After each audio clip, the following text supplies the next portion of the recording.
welcome to Glue TV, a format during which we go into conversation with different designers and makers that are part of Glue. Glue was founded 5 years ago and is here to connect the design community in Amsterdam through a design route that connects different locations. And this year, it will take place in September, from September 19th to September 22nd. My name is Shaquille Shaniqua Joy. I am a moderator and program maker, and today I'm here at VANMOKUM at this wonderful location with a live audience to be in conversation with Morris Bouwman. Welcome. Hi, welcome. How are you doing? How are you feeling? I'm doing quite great, actually. A bit nervous, to be honest. I'm not so used to talking in these kind of settings, but that's okay. No need to be nervous. I'm not going to ask anything crazy. But yeah, you actually work as a product designer and design researcher. You have a background in industrial design. Maybe you can share a little bit about what fascinated you about researching design and product design, and tell us a little bit about who you are, basically. Yeah. Well, for me, I think studying industrial design happened quite organically. It's somehow just landed on my path, and in the end it was really great choice for me as a discipline. But I think during my bachelor studies I felt it was really, in a way, also limiting, because you're trained to develop and design products. And for me, I still had some questions initially really about sustainability, and there was some space during education there to work on sustainability, but still somehow I felt like very fundamental questions on like why do we design objects in a specific way. There was no space to ask these questions, so that's how I gradually went into design research, and also started studying a master which focused on reflective design. So that's kind of my journey into this field of design. Yeah. And then how would you describe what design researcher is actually? For me, a design researcher is someone who studies into design and also through design. So it's really looking into the field of design and its histories, the relationship with materials, and how these are, how these became established. But it's also through designing, also conducting research. So through making an object or making something else, creating a workshop or something else, doing research and reflecting on the field as well.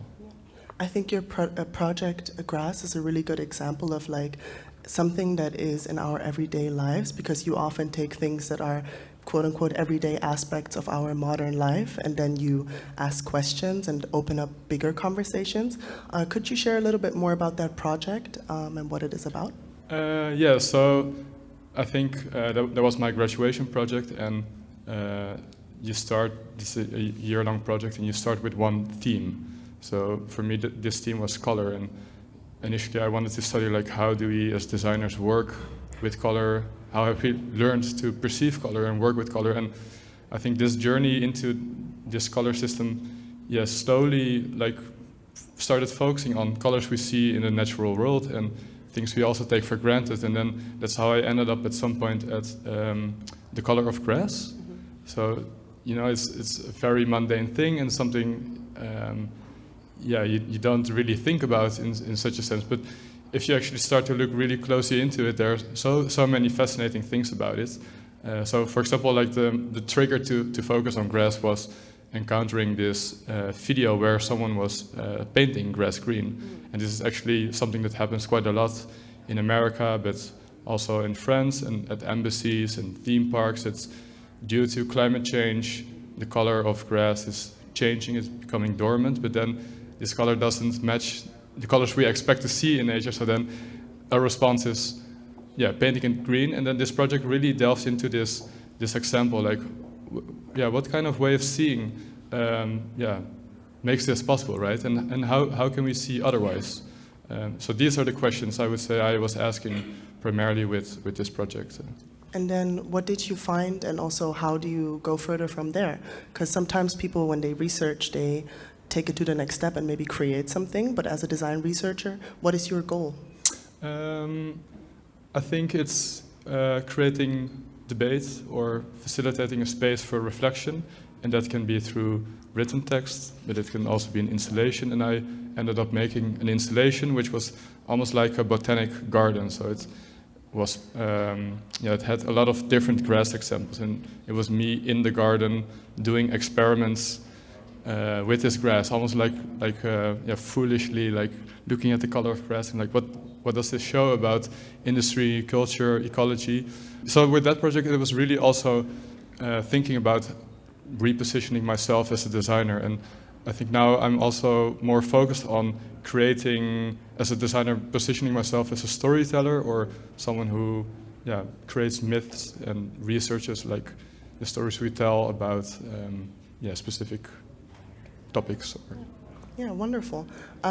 You also told me a little bit about an idea that you have for the glue design route already, even though it's only in September, so we have some time. But I was wondering if you would like to share a little bit more about your idea, because I thought it was really interesting. Yeah, sure. So part of my research last year, I was walking with a forester through like agricultural landscapes, and I was asking questions about grass and stuff like this. And then we went on population management of geese in the Netherlands, because geese are considered a plague because they eat away grasses from farmers, which is meant for cows.